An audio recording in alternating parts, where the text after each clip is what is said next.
Buenas tardes, chicos, ¿cómo están? Buenas tardes, profe. Buenas tardes, profe. Estoy teniendo Buenas tardes. Hola, profe. Hola, mis chicos, estoy teniendo Buenas algunos tardes, profe. problemas de internet en mi casa, entonces me estoy moviendo del lugar. Entonces, denme porfa 30 segundos mientras vuelvo a conectar el compu y todo, ¿vale?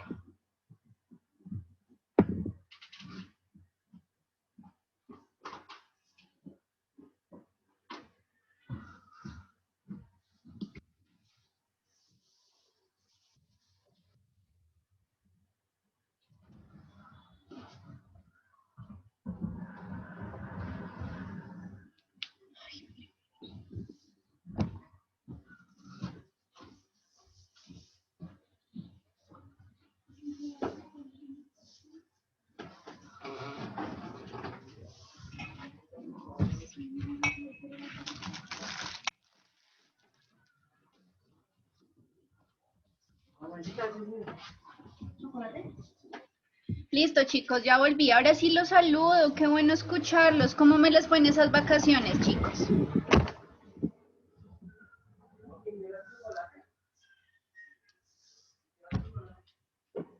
Bien, profe. Bueno, me alegra mucho, chicos. Yo, la verdad, le envié la invitación pues a todos los que estábamos el semestre pasado, porque entiendo que casi todos ya estamos en proceso de matrícula o ya nos matriculamos, ¿cierto? Entonces, les voy a preguntar en particular por las personas que no estaban en un listado que me envió el doctor Sánchez. Entonces, por aquí tengo a Jamie Díaz.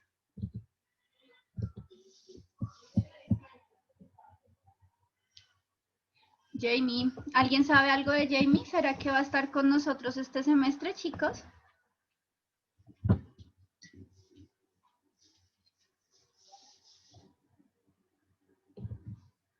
Bueno, y Laura Garzón, ¿estás por acá de pronto, nena? Un poco la veo. Laura Herrán. Julie Hurtado, sí te veo. Hola, nena, ¿cómo estás? Hola, profe, buenas tardes. Listo, compañera. Nena, tú vas a estar acá, ¿cierto? Con nosotros este semestre. Sí, profe, yo todavía estoy en proceso de legalización de matrícula. Listo, no pasa nada, nena, perfecto. Entonces yo ya te dejo aquí lista, en la lista. Helen Torres, ya te veo por acá también, nena, ¿cierto? Hola, profe, sí, señora. Listo, nena. Entonces también estás en proceso de legalización, ¿sí? Sí, señora. Perfecto, nena. Y Ana Camila Varela, ¿estás por acá, nena? Profe, ya no nos va a acompañar. Ok, bueno, listo, compañeros. Listo, entonces me quedan pendiente como saber si las Lauras y si Jamie van a estar con nosotros. Les agradezco si me pueden de pronto contar como para ya ir depurando la lista. Bueno, chicos, para saber si estamos todos. Listo, muchachos. Bueno, entonces los voy saludando. Chicos, es para mí un placer saber que van a estar conmigo este semestre otra vez. Ya es nuestro último semestre juntos, así que la idea es aprovecharlo para aprender un montón de cosas y para pues ir avanzando en ese proceso que ustedes están desarrollando. ¿Listo? Entonces yo creo que ya saben quién va a ser el director de curso, ¿cierto? ¿Ya le dieron esa noticia? Sí. Va a ser el doctor Sánchez, ¿cierto? Entonces, bueno, yo estoy segura que les va a ir muy bien, estoy segura que va a ser un semestre de un montón de aprendizajes.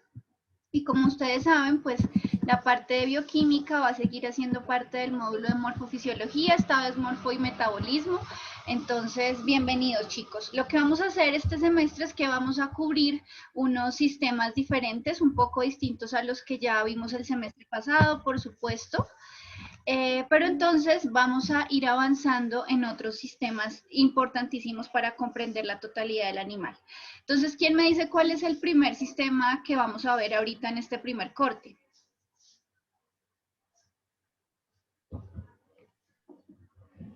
¿Ya vieron eso? Macromoléculas, profe. No, el primer gran sistema. Digestivo, profe. Ah, digestivo, muy bien. Entonces vamos a arrancar con el sistema digestivo. Este tema nos va a durar el corte completo. El sistema digestivo es bastante, digamos, complejo en términos de la bioquímica, porque pues vamos a tener que hablar de un montón de cosas que ya vamos a ir profundizando. Y en particular porque vamos a hacer una diferenciación muy grande entre rumiantes y no rumiantes, mejor dicho. Entonces, cuando nos estemos adentrando en la parte de rumiantes, vamos a ahondar un montón en la bioquímica de este tipo de animales, que les va a servir un montón también para ISPA y para nutrición. Bueno, entonces la idea es que podamos interconectar las asignaturas. Tranquila, Valentina, no te preocupes, nena, tranquila, ya hablamos entonces. Entonces, bueno, esa es la idea. En la parte digestiva nos vamos a interconectar no solamente las asignaturas del módulo, sino que también con nutrición. ¿Listo? Entonces, bueno, chicos, bienvenidos a este semestre. Efectivamente, como ya nos dijeron, vamos a arrancar con el sistema digestivo. Y para poder arrancar con sistema digestivo, necesitamos hacer un pequeño repaso de lo que son las macromoléculas, ¿cierto? Porque precisamente, pues nosotros como animales vamos a depender de los alimentos que consumamos. Y ya habíamos visto desde que nos conocimos hace un año que gran parte de la nutrición del animal va a depender de las macromoléculas que pueda conseguir, ¿listo? Entonces quiero que primero ustedes me digan cuáles son las 4 grandes macromoléculas de las que hablamos por allá como a la segunda semana cuando empezaron ustedes esta carrera. Carbohidratos, Carbohidratos, lípidos, proteínas, ¿Y cuál es la cuarta? enzimas, vitaminas. No, no sé, no me acuerdo. Los ácidos nucleicos. ¿Sí se acuerdan que los mencioné? Pero yo les dije, los ácidos nucleicos no los ven en bioquímica porque para eso los van a ver en otra asignatura. ¿En dónde se verán los ácidos nucleicos? ¿Qué son los ácidos nucleicos? Empezando por ahí. una cadena de péptidos, bueno, sí, de péptidos, es que no me acuerdo bien. No. Bueno, acuérdate que ahí estábamos hablando del ADN y del ARN, entonces eso lo van a ver en genética el próximo semestre, ¿listo? Por eso yo no las toco. Son 4 grandes macromoléculas, entonces nosotros vimos en primer semestre proteínas, lípidos y carbos, y en esta clase vamos a repasar. Entonces la clase de hoy es un repaso, no vamos a, pues, a tener tema nuevo de una vez en la primera semana, no. La clase de hoy es un repaso para ya en la próxima clase poder ahondar en los temas del sistema digestivo, ¿listo? Entonces vamos a arrancar con las primeras y tal vez más importantes dentro de la estructura celular. Entonces todo esto ustedes ya lo vieron perfecto con la doctora Beatriz en temas de células. Ahora lo que vamos a empezar a hacer es ponerlo en un animal completo. Entonces, listo. Cuando empezamos a ver de proteínas, decíamos que tenían una gran cantidad de funciones, que las proteínas no solamente son hermosas por cómo se ven, sino que son extremadamente importantes para el funcionamiento tanto de una célula como de un organismo complejo. Entonces, decíamos un montón de funciones. Quiero que me ayuden ustedes porque es que esto ustedes ya lo vieron conmigo, no me pueden decir que no lo saben. ¿Quién me dice qué es una enzima? ¿Quién me ayuda con eso? ¿Qué es una enzima? ¿Qué es eso? Es como una proteína que hace más rápidas las reacciones químicas. Muy bien, perfecto. Entonces decíamos que tenía un efecto inmediato en las reacciones bioquímicas, ¿cierto? Precisamente porque pues son aquellas que dependen de una enzima. Y ese efecto, el que tú dices de hacer las cosas más rápido, digamos que en términos generales es que modifican la velocidad de reacción. Yo podría hacerlo más rápido o más lento, solo que casi siempre quiero que sea más rápido. Y ese es el efecto catalítico. Entonces decíamos que las enzimas son los catalizadores biológicos. ¿Listo? Listo, Laurita, muchas gracias. María Clara sí me alcanzó a escribir. Gracias, Nina. Entonces esas eran las enzimas. ¿Quién me puede dar un ejemplo de una enzima? Solo unita. Alguna de todas las que vimos, alguna que se acuerde.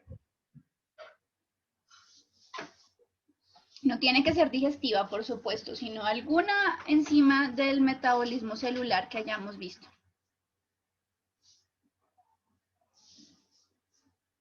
Entonces les voy a preguntar por una en específica. ¿Cómo se llamaba la enzima que estaba en los glóbulos rojos y que era la encargada de producir el bicarbonato para la homeostasis en la sangre? ¿Se acuerdan? No vayan a romper el corazón. Esa enzima la hablamos 1000 veces, la mencionamos un montón de veces. anhidrasa carbónica. Muy bien, perfecto. Entonces esa era una enzima supremamente importante. Ojo porque este semestre la vamos a volver a usar. El semestre pasado la usamos para los eritrocitos y también para los osteoclastos, ¿se acuerdan? Para la resorción ósea. Este semestre la vamos a volver a usar. Entonces, ojo, eso no se nos puede olvidar nunca. Esa es la primera función. Entonces ahí era una función catalítica. La segunda función súper importante de las proteínas es que tenemos algunas proteínas de defensa, que era lo que nosotros llamábamos anticuerpos. ¿Listo? ¿Quién me dice, por favor, cómo más se le puede decir a los anticuerpos? Había otro nombre, inmuno algo. ¿Cómo se llaman? ¿Inmuno qué? Inmunosupresores. Inmunoglobulinas. ¿Listo? Entonces acuérdense que inmunoglobulinas o los anticuerpos van a ser sinónimos para nosotros. Nosotros alcanzamos a ver eso el semestre pasado. Si ustedes recuerdan, hablábamos de las IgG, por ejemplo, inmunoglobulinas G o inmunoglobulinas A. Vimos varias de esas. Ojo, este semestre cuando estemos hablando sobre todo el sistema respiratorio, vamos a volver a tocar un poquito este tema. Pero a ustedes no se les puede olvidar, porque el próximo semestre van a ver inmunología. Entonces el próximo semestre van a desayunar, almorzar y cenar con este tema. Por favor, jamás lo olviden, esa es una función supremamente importante de las proteínas. ¿Listo? Tenemos una tercera función que es la función hormonal. Entonces dijimos, ojo, el organismo animal es tan complejo que necesita tener una regulación y un control. Es decir, yo no puedo tener hambre todo el tiempo, yo no puedo tener sed todo el tiempo, yo no puedo tener sueño todo el tiempo. Tiene que haber una regulación tanto del metabolismo como del comportamiento animal. Y ahí las hormonas van a tener una función extremadamente importante. Bueno, ojo con lo que les voy a decir, por favor. Anoten esto de una vez para el resto del semestre. Las hormonas no necesariamente son proteínas. Es decir, yo puedo tener hormonas que sean, por ejemplo, derivadas del colesterol. No quiere decir que todas las hormonas tengan que ser proteínas, ¿listo? Pero sí hay muchas hormonas que sí son proteínas. ¿Quién se acuerda de una hormona que sea proteína? ¿Alguien se acuerda? Una sola hormona. Alguien que me diga algo. La PTH. La PTH, muy bien. ¿Y la PTH dónde era que se producía? En la glándula paratiroidea. En la glándula paratiroidea, muy bien. Entonces resulta que ustedes ya saben un montón de esto de hormonas porque los hemos visto su función. Entonces ya sabemos que la PTH tiene una función supremamente importante en el manejo del calcio en el organismo del animal. Este semestre vamos a ver el sistema endocrino. Entonces ya no solamente vamos a ver la función de la hormona, sino que vamos a ver cómo se produce, qué tejido la secreta, todo. ¿Listo? Vamos a entender por completo esa función. También tenemos unas funciones de recepción de señales. Entonces resulta que ahora está súper de moda este tema con el tema del COVID-19, ¿cierto? Entonces hemos entendido que en la cápside del virus pues hay un montón de proteínas, que es la proteína que me ayuda a identificar la célula, la proteína que me ayuda a adherirme, la proteína que me ayuda a todo. Y de hecho es un poco lo que está pasando ahorita con el tema del desarrollo de la vacuna. Entonces esto lo vamos a ver hacia el final del semestre, vamos a intentar entender un poquito acá, a pesar de que todavía no hemos visto inmunología, vamos a intentar entender cómo se produce esa vacuna y vamos a intentar entender también cómo es la bioquímica que permitió desarrollar esa tecnología para las vacunas. ¿Listo? También tenemos entonces unas proteínas de almacenamiento. Permítame un segundo, chicos.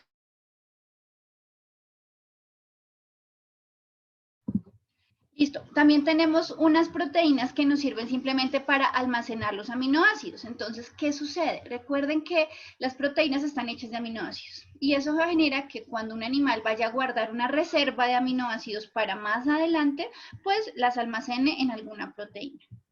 Tenemos también las proteínas estructurales que nos van a permitir tener el movimiento y darle sostén al cuerpo del animal. Entonces, ¿quién me dice? Porque todo eso lo vimos el semestre pasado. ¿Cómo se llaman las proteínas que están encargadas de generar el movimiento muscular, chicos? ¿Quién me dice cómo se llaman esas proteínas?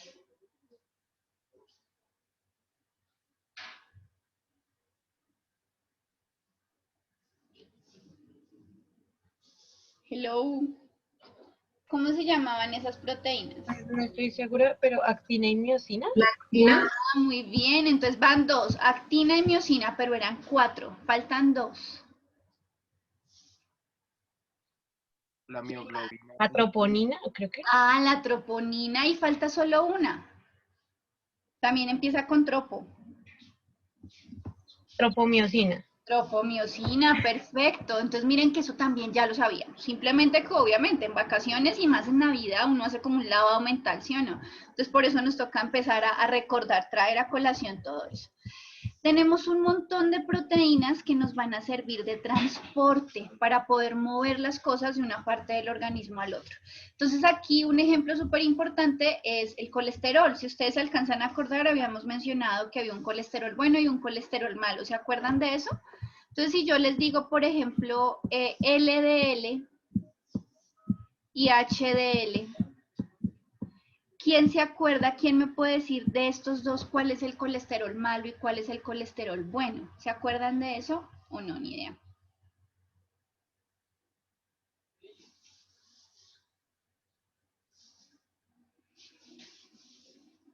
Bueno, entonces no pasa nada. Acuérdense que LDL quiere decir Low Density Lipoprotein, o sea, una lipoproteína de baja densidad. Y la otra pues es de alta densidad. Acuérdense que el de alta densidad es el que se va a dirigir más rápido al hígado, va a generar un metabolismo más rápido del colesterol y el animal va a estar perfecto. Mientras que la de baja densidad va a tender a acumularse en las arterias y va a ser un factor de riesgo muy grande para empezar a tener, por ejemplo, enfermedades cardíacas. ¿Listo? Entonces, esto es un ejemplo maravilloso de la función que tiene una proteína para transportar cosas de un lado a otro. Otra pregunta y rápida, la pregunta que el doctor Eduard siempre les hacía. ¿Cómo se transporta el calcio en sangre? ¿Quién me dice qué proteína plasmática ayuda a transportar el calcio, chicos?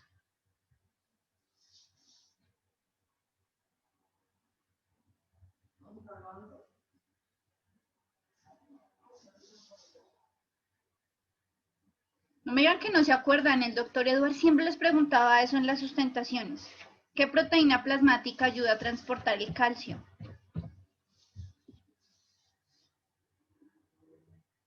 No tengo el corazón roto. ¿Ustedes de verdad hicieron un lavado mental completo en Navidad? Entonces, en la sangre es la albúmina, chicos. La albúmina va a estar encargada también de ayudar a transportar el calcio en el plasma sanguíneo. ¿Listo?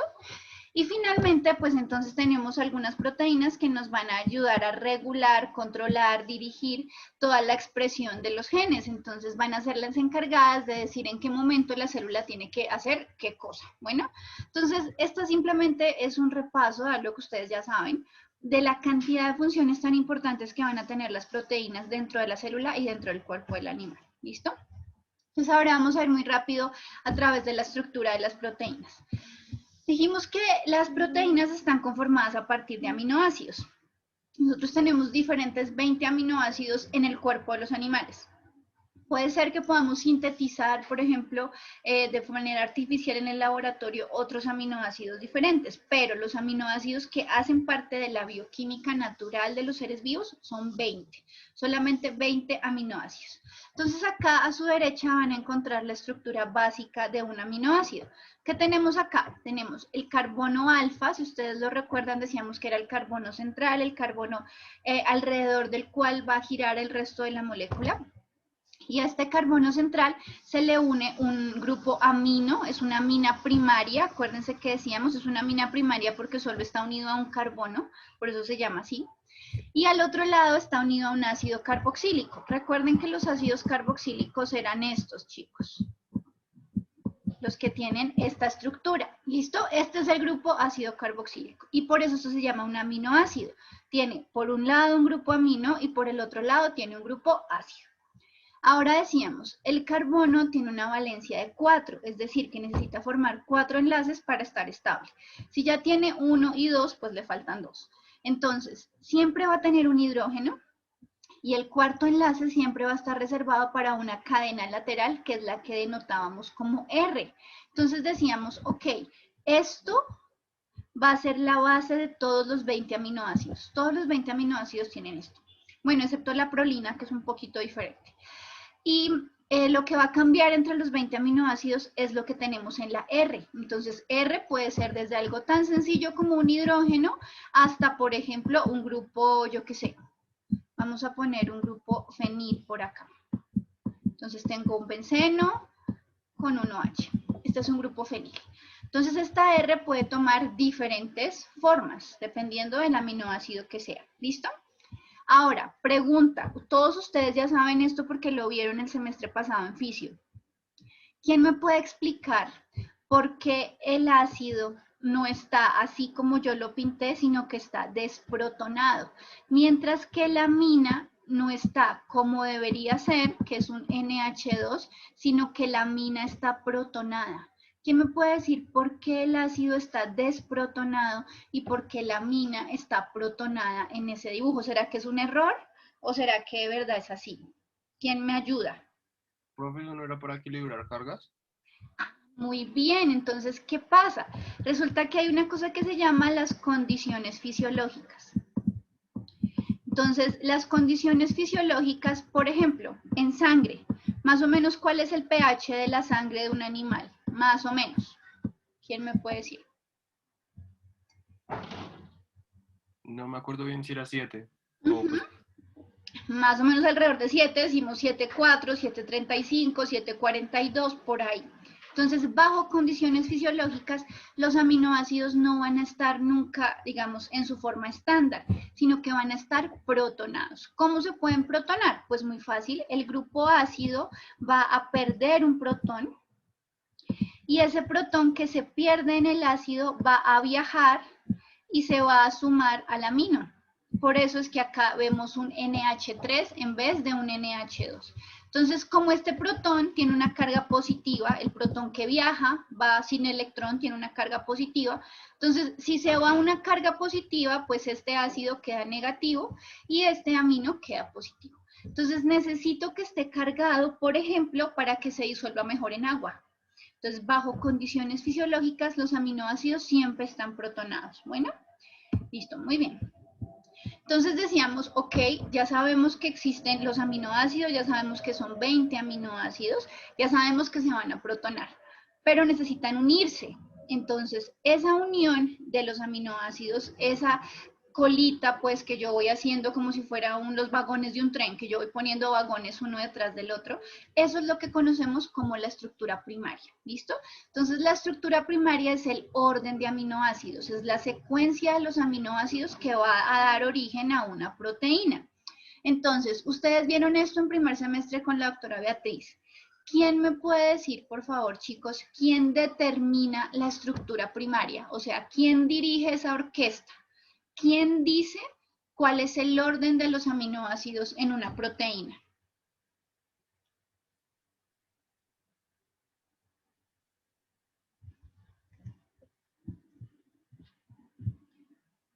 ¿Cómo se puede sintetizar una proteína? ¿Quién se acuerda de eso de su biología?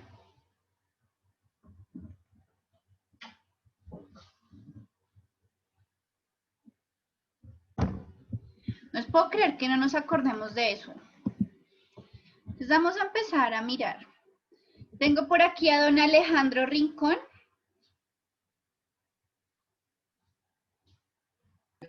Sí, profe. Listo, don Alejo. Entonces, su merced me puede contar, por favor, cómo se sintetiza una proteína. ¿Qué es lo primero que tú necesitas para sintetizar una proteína?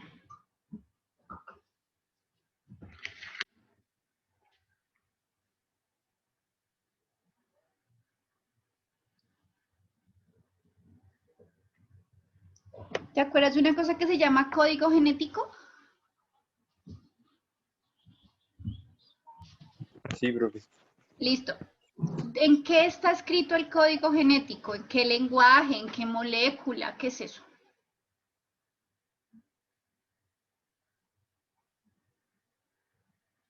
Profe, no me acuerdo. Bueno, entonces vamos a irnos más atrás. ¿En qué organelo de la célula está almacenado el código genético?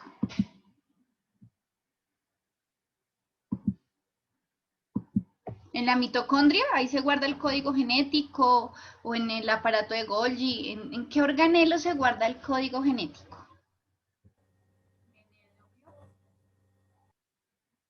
Profe, ¿le puedo ayudar?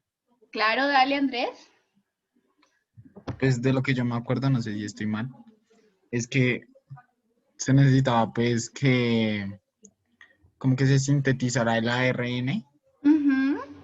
Entonces, pues todo empieza en el núcleo porque ahí está el código genético que es el ADN. Entonces, en Ok. las proteínas pasa al ARN que es solo, pues, ay, ¿cómo decirlo? Es como solo Una sola cadena una monocatenaria. sola cadena de Ajá. aminoácidos. Entonces, de ahí, del núcleo, tiene que pasar al ribosoma, si no estoy mal.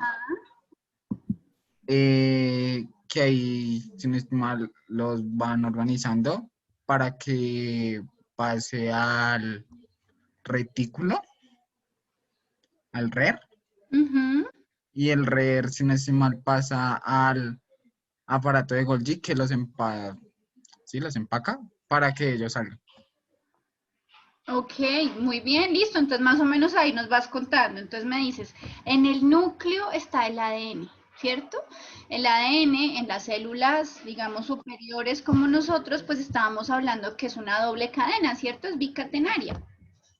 Tiene que haber un primer proceso que es pasar del ADN al ARN mensajero, ¿listo?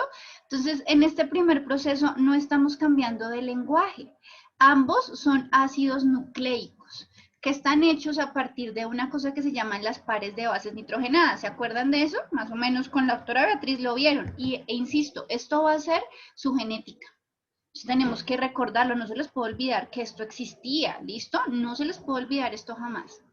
Además, les cuento un secreto. Al final del tercer semestre, ustedes sí saben que tenemos un examen general de primero, segundo y tercer semestre. ¿Sí les han contado esa historia? ¿Sí saben eso? Sí, ¿O profe. no tienen ni idea? ¿Sí? Bueno, entonces les cuento, al final de este semestre les van a hacer un examen, les vamos a hacer un examen en donde, por ejemplo, una pregunta va a ser esta, cuéntame cómo se sintetiza una proteína en una célula, porque debemos saberlo, no podemos pasar a cuarto semestre y ya, se acabó estas cosas, ya no las necesito porque las vamos a seguir usando. Entonces, esta primera etapa me lleva a obtener el ARN mensajero y ahora esta segunda etapa es la que nosotros llamamos la traducción. ¿Por qué se llama traducción? Porque estamos cambiando de lenguaje. Ya no estamos hablando de pares de bases nitrogenadas, sino que ahora vamos a pasar a aminoácidos. Entonces decíamos, ojo, una tripleta de 3 pares de bases nitrogenadas va a codificar para un aminoácido. Entonces, yo no tengo ni idea, supongamos que era adenina, timina, guanina, esas, si está en específico en ese orden, eso significa que vamos a tener una prolina, que es un aminoácido. Pero si es adenina, adenina, adenina, entonces eso me va a indicar que tengo que poner es una glicina, que es otro aminoácido. ¿Listo? Entonces, una tripleta de pares de bases nitrogenadas va a originar un aminoácido. Entonces, el ADN es el que ordena cuál va a ser la estructura, cuál va a ser el orden de aminoácidos. ¿Estamos de acuerdo? Entonces, ¿qué pasa, por ejemplo, en las enfermedades genéticas? Resulta que si mi ADN está mal, si hubo una mutación en mi ADN, si se me olvidó poner un pedazo, una delesión se llama eso, cuando yo borro un pedazo, o si yo le agregué una cosita de más o si le hice un cambio, pues si el ADN, si la plantilla del ADN está mal, ¿ustedes qué creen? ¿Los aminoácidos van a salir bien o no? ¿Qué opinan? No, profe, va a salir alterado. Va a salir alterado. Entonces, eso es lo que corresponde a las enfermedades genéticas. Cuando vamos a producir las proteínas para las cuales codificaba ese gen, vamos a ver un cambio, vamos a ver una modificación. Que el cambio pueda o no pueda ser grave es otra cosa, pues porque si cambia un pedacito que no era tan importante, pues la enfermedad no se va, digamos, a manifestar de una forma grave. Pero si el cambio es importante, pues entonces puede ser incluso incompatible con la vida, por ejemplo, si esta proteína que se tenía que producir era demasiado importante. ¿Listo? Entonces, ya nos quedó clarísimo que la estructura primaria es el orden de los aminoácidos. Y nos quedó súper claro también que el ADN es el que va a codificar. Esta es la palabra clave. El ADN codifica para la proteína. Entonces, es el que va a ordenar cuál es esa estructura primaria. Bueno, entonces eso era un pequeño repasito ahí de biología. Ahora volvamos a la bioquímica. Esto que observamos acá en la parte inferior izquierda es la formación de un enlace. Aquí está en inglés. ¿Quién me puede decir en español cómo rayos era que se llamaba este enlace, chicos? El enlace que une dos aminoácidos. ¿Cómo se llama eso? Peptídico. Peptídico, muy bien. Entonces, este es el enlace peptídico. El enlace peptídico es el que une dos aminoácidos, siempre los une de la misma forma. Acuérdense que cada aminoácido varía es en la cadena lateral, pero como el core, la base sigue siendo la misma, entonces a mí no me importa si su merced es chiquito, grande, no me interesa. Lo importante es que siempre se une el ácido del aminoácido 1 con el amino del aminoácido 2 y fin de la historia. Entonces, no importa si yo tengo una proteína pequeña, como puede ser, por ejemplo, la insulina es una proteína realmente muy pequeña, o si tengo una proteína gigante como una inmunoglobulina, como los anticuerpos que nos defienden del COVID, no importa el tamaño, siempre se va a formar de la misma forma, entre el ácido del aminoácido 1 y el amino del aminoácido 2, ¿listo? Entonces, acá tenemos ya la estructura primaria de una proteína cualquiera. Entonces, decíamos, simplemente es el orden de los aminoácidos. Pero entonces hablábamos de un aminoácido en particular que era súper importante para nosotros. En primer semestre lo vimos súper juiciosos y supremamente conscientes. Hablábamos de un aminoácido que se llama la cisteína. Porque resulta, pasa y acontece que la cadena lateral de la cisteína tiene una particularidad muy importante y es que termina en este grupo. Un azufre con un hidrógeno. ¿Alguien se acuerda cómo le llamábamos a este grupo, chicos? Sí, tenía unos nombres ahí todos raros. Tenía dos posibilidades para llamarse. ¿Señor? Sulfidrilo. El grupo sulfidrilo, muy bien. Entonces, una posibilidad era el grupo sulfidrilo, que yo sufría que no me acordaba dónde poner esa H, ¿se acuerdan? Y la otra forma, un poquito más fácil, es decirle el grupo tiol. Entonces, eso hacía que fuera importante y nosotros decíamos, ¿cómo así que en un aminoácido hay azufre? Pero si el azufre nos mata, pero si el azufre es del diablo. Bueno, sí, pero entonces aprendimos que nosotros vamos a tener trazas, pequeñas cantidades de un montón de minerales que efectivamente son nocivos. Si yo me como el azufre puro, me muero, me enveneno. Si me como el sodio puro, me muero. Pero nosotros comemos sal todos los días y no nos morimos, ¿cierto? Entonces lo mismo va a pasar con el azufre. Este grupo sulfidrilo o grupo tiol tenía una característica supremamente importante y es la siguiente, que cuando yo tengo un sulfidrilo por este lado, o sea, acá está la cisteína, ¿no? Solamente estoy poniendo el fin de la molécula. Y por acá tengo otra cisteína, estos dos azufres se aman. Es como esa parejita de novios adolescentes que uno no los puede medio ni acercar porque inmediatamente se pegan y esos son inseparables. Lo mismo le pasa a los azufres. Entonces, los azufres, ¿qué van a hacer? Van a intentar unirse a como dé lugar. Para poder unirse, por supuesto, tienen que perder a los dos hidrógenos. Entonces ellos dicen, no importa, los hidrógenos que se vayan, me interesa, no me importa, chao. Y forman esta unión que es bastante fuerte. Esto era lo que nosotros llamábamos como un puente disulfuro. ¿Listo? ¿Alguien se acuerda cuál era la importancia de los puentes disulfuro? Chicos, ¿alcanzan a recordar eso? Que formaban agua. ¿Que formaban agua? No. De pronto bueno, estás confundido con los puentes de hidrógeno, que eran los del agua. De pronto, ¿sí o no? Los puentes disulfuro tenían una importancia súper relevante. Entonces, ¿qué pasa? Pasa que cuando nosotros tenemos una proteína, ¿cierto? Entonces está conformada por un montón de aminoácidos. Y entonces supongamos que estos aminoácidos van así, por ejemplo. Supongamos que esa es una cadena. Y supongamos que esta de acá y este de aquí son cisteínas. Entonces, cuando esos dos grupos tioles se ven, inmediatamente forman su puente disulfuro. ¿Qué quiere decir? Que esta molécula ya no se va a mover de ahí. O sea, los puentes disulfuro estabilizan a la proteína.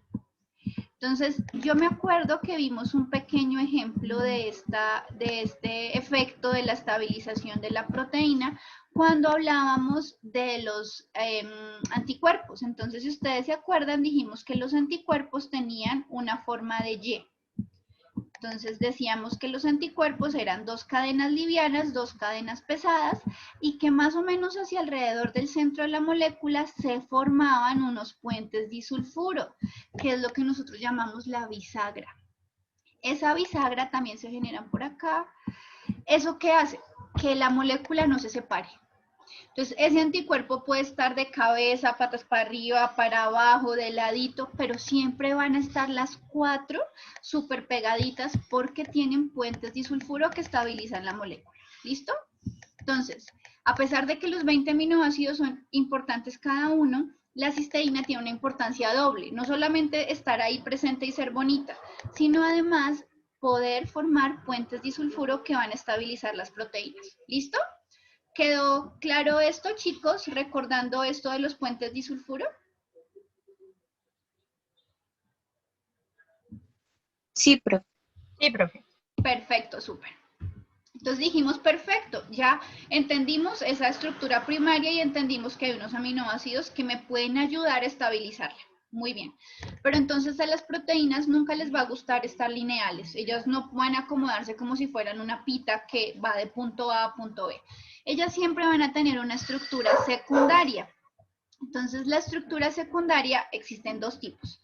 La primera que vimos era la alfa hélice. Entonces decíamos, la alfa hélice es fácil de entender porque parece ser como una colita de marrano, ¿cierto? Entonces tenemos un eje central, tenemos un tubo que va a ser nuestro eje central y alrededor de ese eje central se va a ir enrollando la proteína.